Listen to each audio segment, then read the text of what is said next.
State your name for the record, please. This was how things began. Boston on the cusp of fall. The Sackler Museum robbed of 23 pieces of priceless Chinese art. Even in the museum's back room, dust catching the slant of golden, late afternoon light, Will could hear the sirens. They sounded like a promise. Will Chen. And what were you doing at the Sackler Museum, Mr. Chen? I work here part-time. I'm an art history student at Harvard. Did you see anything unusual before the theft? No. Describe what you saw during the incident. Any distinguishing features of the thieves, anything the security cameras might not have caught. It all happened very fast. I looked up from my essay and the alarms were going off. When I ran into the gallery, they were already leaving. They had on ski masks, black clothes. He hesitated just for a moment. I think they were speaking Chinese. For a moment, the only sound was the scratch of the detective's pen against his notepad. I see.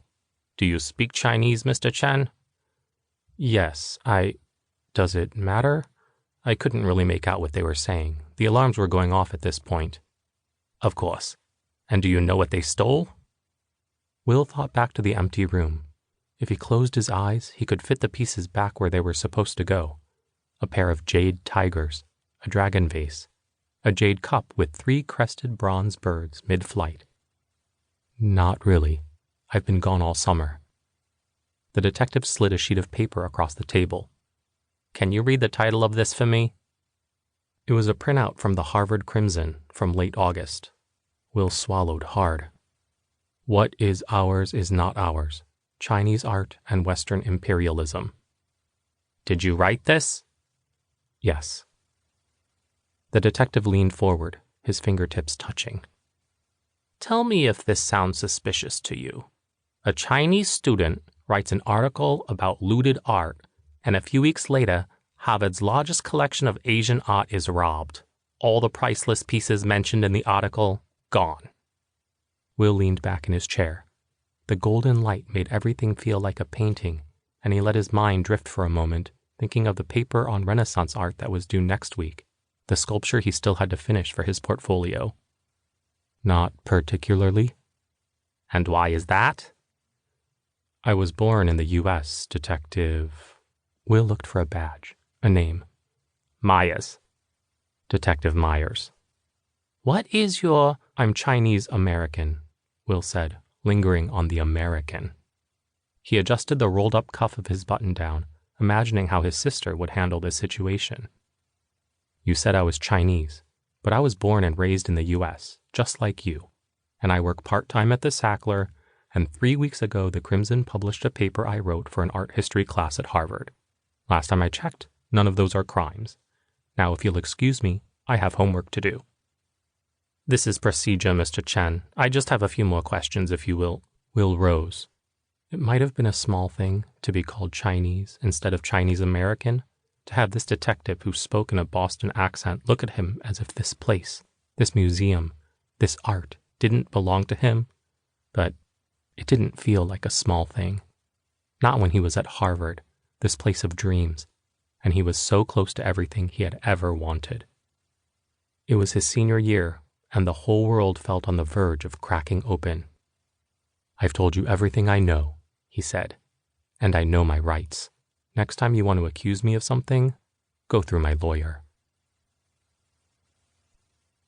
In Eliot House, with his window open to the warm evening air and the distant sound of chatter in the courtyard, Will took a single jade tiger out of his pocket.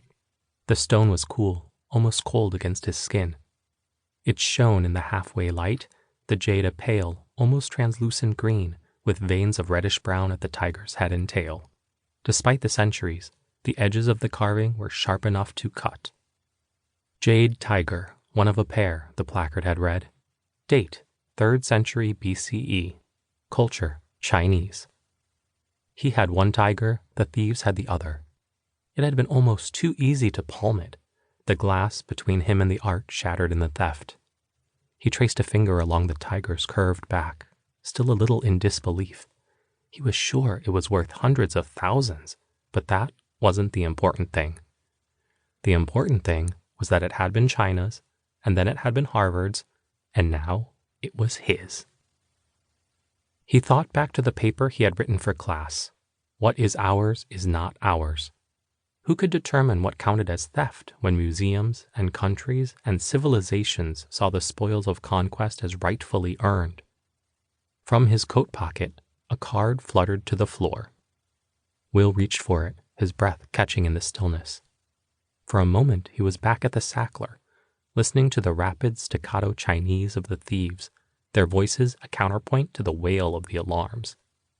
He had pressed himself against the wall, his heart pounding in his ears, and yet one of them had still brushed past him on the way out, so close it could almost be called deliberate. The business card was a matte black, with the words China Poly and an international phone number printed on the front in neat block letters. And below that, in a messy hand, 偷得不错, nice lift.